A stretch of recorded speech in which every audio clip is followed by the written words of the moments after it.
Hello there, my name is Mercedes Tuma-Hansen and I'm an instructor up at North House Folk School. I teach fishnet making up there and I've taught there for about 5 years now, a couple times a year. The way I got started with fishnet making is about 15 years ago. I started working for the Minnesota Historical Society at the Snake River Fur Post. It used to be called the Northwest Company Fur Post, same place.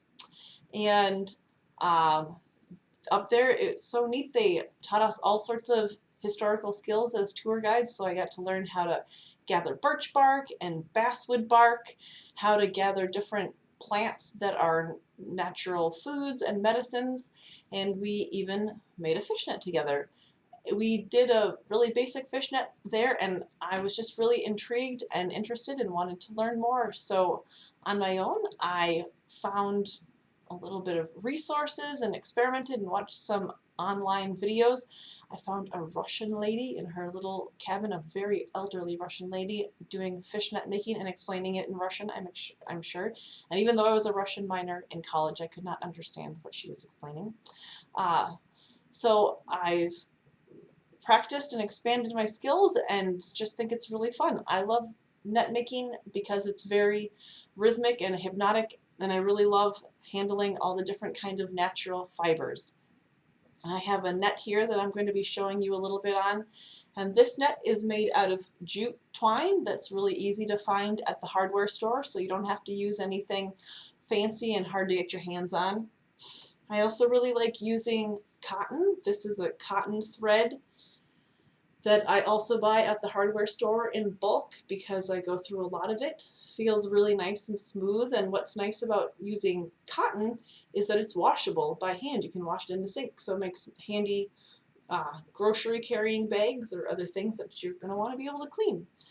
I also use basswood bark, and this is the long, ribbony basswood fibers from the inner bark of the basswood tree right here. These you can gather in the springtime and then rip them fine like this until you have long ribbons of it, and then you twine it, you twist it together into what looks like just normal twine. I'm trying to make it focus on the twine and not on my face. It's very hard to fool my computer. There we go. And the way I do that is by, let's see, I thought I had a piece in progress. Here's a piece in progress, I think. You have two working ends. And you twist one end away from you, bring it towards you. Twist the other side away from you, bring it towards you. Twist that side away from you, bring it towards you. Over and over again, and you'll get a rope. This is also basswood. Basswood is extremely strong. You can pull on this as hard as I possibly can and it won't break.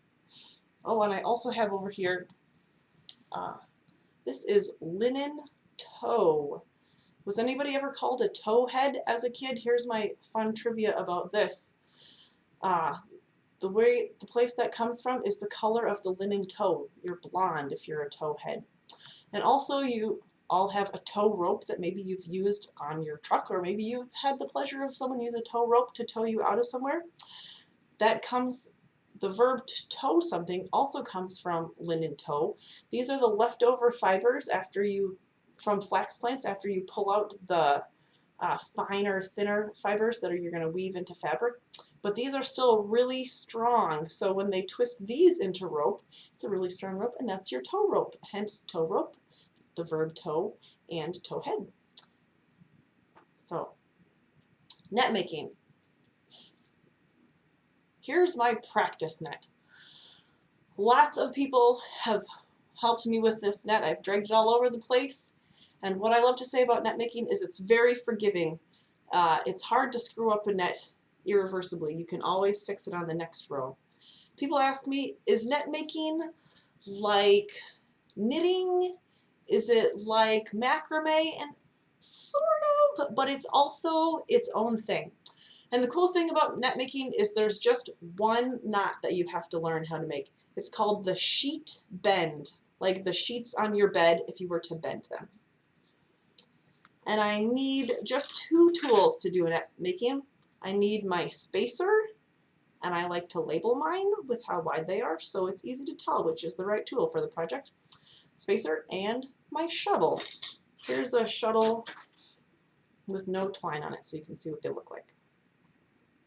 Even though the shuttle looks like the fancier tool, really all this shuttle is doing is letting me wrap twine around it and make the twine skinny enough that it'll fit through my hole. And there's only one rule about your net making tools, and that's that your spacer has to be wider than your shuttle, because the spacer is like your knitting needle. This is making all the holes in my net a uniform size, and the shuttle with my twine on it has to be able to fit through the hole I'm making with this spacer. Spacers and shuttles can be made all sorts of things. This one is made out of wood.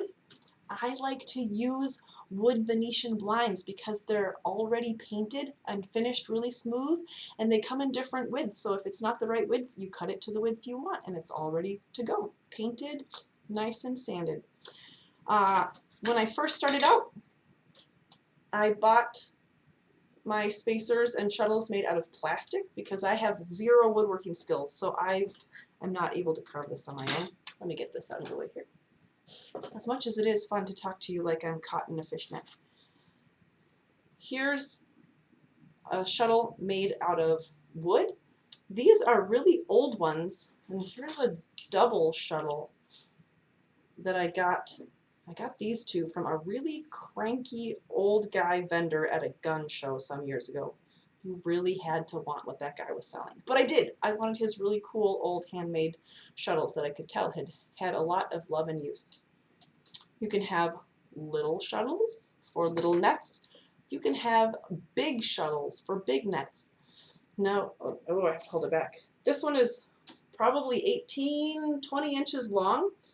But because it's so skinny, I could still make a hole or net with small holes, right? So here's another 1.5 inch spacer, and this shuttle will still fit through that spacer. They can also be made in more this U shape on the end. This is a simpler design, easier to cut out with a saw and sand up. My very first shuttle I made with just baling wire. It's kind of a rough H shape. Anything that holds that twine so you can get it through the holes you're making in your net. This net that I'm working on right here has 1.5 inches as my spacer. The reason I know that, well, besides the fact that I labeled it, is that when I put this 1.5 inch spacer in here, it gets, oh, is it focusing? I think it's focusing okay. That's the distance from the bottom of my loop to this first set of knots. This is the row I'm working on right here, going that way.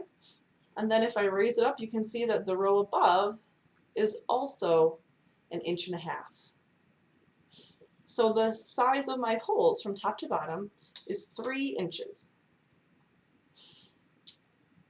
A lot of fishing nets that you can use for whitefish and other things. I think the DNR, well, I know the DNR has regulations, and I think it's like 2 3/8 inch is the size of the holes. Someone who took one of my classes a couple of years ago, we did the math on how many knots and how much twine he was going to need. It was like 100,000 knots for a 100-foot long, 6-foot tall fishing net. So imagine if you were really making your own net and depended on that for food. You'd have a lot invested in it, but you'd have a lot of practice and it would get better and go faster as you went along. All right, I've got my shuttle and I've got my spacer. I lay the spacer in a few of the last knots I just made. Sometimes I call them stitches, sometimes I call them loops. I use the terms interchangeably. Then to make the sheet bend, the net knot, I bring my shuttle through the next loop. I pull it snug. I pinch everything in place right at the top of the knot right there. And then I put my shuttle around both legs of this V up above, put it through the loop I just made, and pull it all snug. Now I just made this loop down here. I'm creating a row going that way. So the same thing. Shuttle comes towards me through the next loop. Then around both legs of that V and down the hole. Same thing over and over again. Shuttle comes towards me through the next loop, pinch it tight, around both legs of the V, and then down the hole.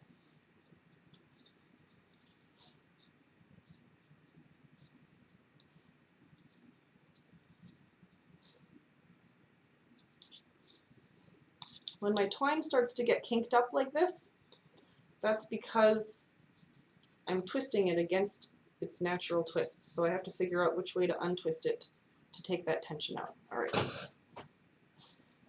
Next loop. Here's how some people in my classes like to remember it. The rabbit comes up behind the tree. The rabbit goes around both trees. And then the rabbit goes down the hole. Rabbit comes up from behind one tree. The rabbit goes around two trees. The rabbit goes down the hole. Rabbit comes up from behind one tree. Rabbit goes behind two trees. And the rabbit goes down the hole. Then as I need more slack, I pull the twine off around this top loop, comes around the back, and then off this top hook on my shuttle again. That's how I get more slack on my working end. Next knot. Rabbit comes up from behind one tree. The rabbit goes around both trees and down the hole. And here you can see there's a knot. This is where we added on more twine as we were working on the net. So there will be extra knots here and there in my net, but they really just blend in and they don't affect the function, and they're not even noticeable once you get past it. Because with net making, you use one length of twine at a time. It's not like knitting where you don't have any knots as long as you start with a long enough piece. In net making, you have lengths of twine, maybe about 30 feet that I put on a shuttle. So every 30 feet, I'm going to have another knot where I've added a fresh piece of twine.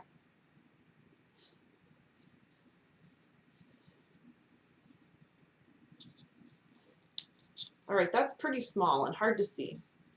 So I'm going to show you on a big rope and hopefully make it more clear and help people see what the knot is, the sheet bend. Here's a big white piece of string that will hopefully be very clear and help us all see what we're looking at together here. Is that a good height? Yeah, I think so. All right. I've got 2 loops started on this net.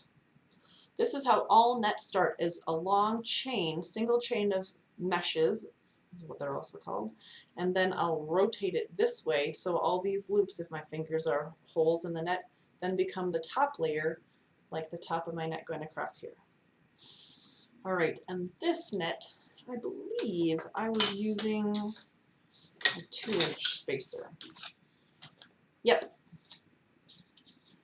My 2-inch spacer, I know because I labeled it, and I can check because the spacer goes from the bottom of my newest loop up to the first knot. All right, here's how I do it.